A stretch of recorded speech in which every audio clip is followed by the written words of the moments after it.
G'day guys, Ziggy D here. Blizzcon Day 1 is over and it was a lot of fun. The things I got most hyped for were, of course, Diablo 3 Reaper of Souls, but also Heroes of the Storm was pretty exciting, and I'll probably talk about that more in the future. But in this video, I want to talk about the information that was released and talked about today across the various Diablo 3 panels, but mostly across the the first look at gameplay and adventure mode. So in this video, I'll give you guys a recap of what was talked about, and also some of my first impressions and analysis. I think most of the information, the really big stuff, we're going to be getting tomorrow at day 2. There's going to be some interesting panels there, and I think we'll be learning most of the new stuff we don't know yet then. But we still learned a few interesting things today about adventure mode, bounties, the rifts, formerly known as loot runs, and we also got a pretty cool look at the new monsters and new design of Pandemonium, the Act 5 in Diablo 3 Reaper of Souls. Pretty interesting stuff. So let's jump straight into it, and hopefully you guys enjoy the various bits of background footage I have for you guys. So, first up, adventure mode was the big topic talked about today. Basically, the slogan for adventure mode is go anywhere, slay anything. The core of this is that you don't need to go through the campaign 4 times anymore. You can play the end game, or you can level up your character through this adventure mode sandbox format, and that's really exciting. It's something people have been requesting for a long time. People have been requesting, why don't we have access to all of the waypoints like in Diablo 2, and that's what they're bringing forward in this new adventure mode. But it's a lot more than just unlocking all of the waypoints, and there's a lot of other stuff that's going into adventure mode. To help people through this sandbox format, to give them some sense of direction and something to do. Of course, you can pretty much just go anywhere you want and slay anything you want to slay, but there's also some things there to help provide you with some objectives and things to do, and ways of getting more XP, gold, and loot. The main things we're talking about here are bounties and rifts. These allow you to experience more of the game's content in a more free-form fashion, with still some sense of direction. This is pretty exciting. A while back I made some videos talking about one of the major issues I have with Diablo 3, and it's that there's so much awesome stuff in the game that we just never get to see. You kill a lot of these bosses once, or you kill them once in each difficulty, but then there's no reason to go back and fight them. There's no reason to go back and see earlier game end dungeons and things like that.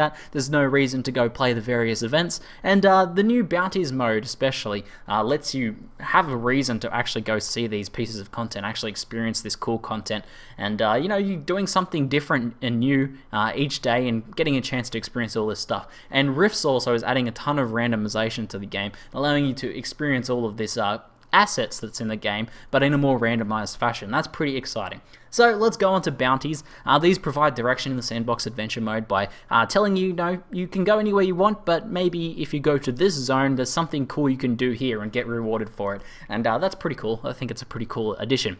So these bounties can include things like killing a boss, they can be completing an event, they can be killing a unique mob, which they actually showed Mirror Aemon, the blacksmith's wife, appearing outside of her initial dungeon. So these can be in randomized locations. You could also be clearing a dungeon, and these all award you with XP, gold, special legendaries that we kind of got some hints at. They seem to do interesting things, like I saw one that lets you, when you equip it, it can kind of take the place of a set item. So you equip this other legendary, and maybe you only have 3 out of 4 of particular set, and it kind of acts as a wildcard item in that set and allows you to complete the set bonus, which is pretty interesting. So there's some interesting legendaries coming with this as the rewards. And then finally, the final reward you get for doing these is the Rift Keystones, which allows you to unlock the new Rift game mode. So what are rifts? These were formerly known as loot runs, and were said to be the main way that you're going to be acquiring tons and tons of cool loot and things like that. Now these are random dungeons, and they're unlocked with these Rift Keystones. So you go and unlock this portal, takes you to a completely random word, and you're going to hear the word random. You're going to hear this word random quite a lot in this video. These dungeons have a randomized amount of levels.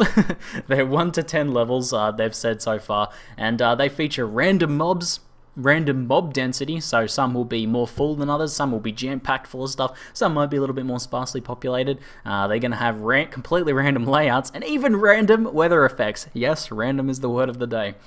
Each of these also has a random boss, which apparently has random abilities as well. Yeah.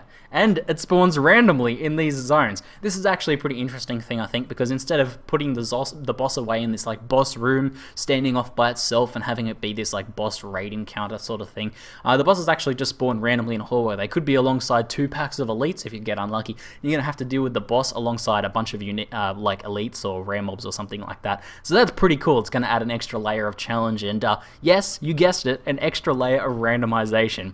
Pretty funny stuff. Now, there's also unique buffs in these rifts that you can take advantage of for yourself. One that was shown off in a video was this AoE lightning that one-shots mobs as you walk through them. So there's like, I imagine, a short duration buffs that you can grab and use at specific points and things like that. They also talked about ones like invulnerability and other sort of buffs like that. Now, in this panel, they also showed off some of the new monsters. Some of them were just like, showing off new monster models and stuff, and some of the stuff that I don't usually get too excited about that sort of thing. But there were a few things I got really excited about in this particular section of the panel. Firstly, they're improving the way the monsters act, making them more aggressive, making them more interesting to fight. The first one was archers that backpedal, so instead of turning their back to you and walking away, they now fire at you while backpedaling, so they kind of kite you like that, which is pretty interesting, I think. There's also summoners that instead of just summoning their mobs and kind of being all passive, they actually summon their mobs and then throw the mobs at you to be extra aggressive, and that's pretty cool. There's also enemies that attack you from towers, and you can smash the towers down and have them like get killed by their own traps and things in the towers. That was pretty rad. And there's even like giant bulldogs that they can eat you, and then if they happen to kill you, they even they mark your corpse. Yeah. That'd be pretty embarrassing in hardcore. But we also got a first look at Pandemonium, the new zone in Act 5, and that was pretty exciting. Pretty cool looking area. It's kind of like this giant ruined battlefield full of old cities and old dungeons and things like that. And you fight amongst these old broken down titans from aeons past, and it seems like a pretty cool zone. So we got a good overview of that, and got even to see some gameplay in that zone. And these have... they're also adding in completely randomized, yeah, there's that word again, exterior areas. So at the moment what we have is, in a lot of the earlier acts, is we have like a zone that has kind of the same outline every time, and the only randomization is inside that. Like dungeons might spawn in a few locations, and the inside areas kind of might change around a little bit, but it's not. You can usually know where you're going, but these are completely randomized. The entry points, the exit points, all of the dungeons on the inside, and all of the complete layout of it is very organic and seems to be much more different. They showed a few examples of mini-maps and how different they were, which is pretty exciting. It's going to make the game much more interesting and dynamic to play. We've also got more traps coming in these zones and different interesting events. They even showed this thing off that's kind of like a moment captured in time of a previous battle, and it'd be interesting to see how it can interact with things like that.